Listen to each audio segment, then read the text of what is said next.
৪৮ ঘন্টার হরতালের দ্বিতীয় দিনে পুলিশের সাথে জামাত শিবির কর্মীদের সংঘর্ষে সাতক্ষীরা ও সিরাজগঞ্জে ৩ জন নিহত হয়েছে। এছাড়া বিক্ষিপ্ত সংঘর্ষ ও ধাওয়া পাল্টা ধাওয়ার মধ্য দিয়ে সারা দেশে পালিত হচ্ছে হরতাল।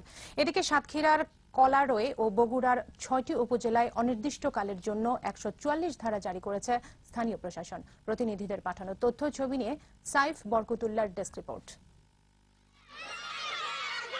টানা ৪৮ ঘন্টা হরতালের দ্বিতীয় দিনে সাতক্ষীরার কলারোয়া উপজেলার অফাপুর এলাকায় কেশবপুর সড়কের ওপর পিকেটিং করার সময় পুলিশ ও বিজিবির গুলিতে ২ জামাত কর্মী নিহত ও ৩ জন গুলিবিদ্ধ হয়েছেন। নিহতরা হলেন আরিফ বিল্লাহ ও রুহুল আমিন।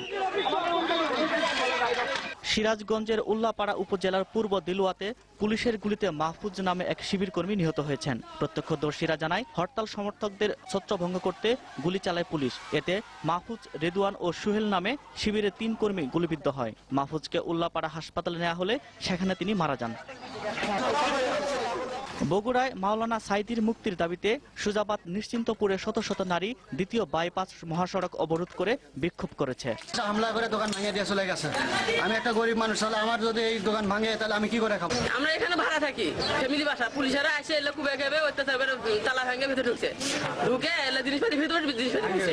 বরিশালে যুবলীগ, ছাত্রলীগ ও পুলিশের সাথে হরতাল সমর্থকদের ব্যাপক সংঘর্ষ হয়েছে। সকালে নগরীর বাঘিয়া এলাকায় ত্রিমুখী এই সংঘর্ষে ২০ জন আহত হয়েছে। ঘটনাস্থল থেকে একজনকে আটক করেছে পুলিশ।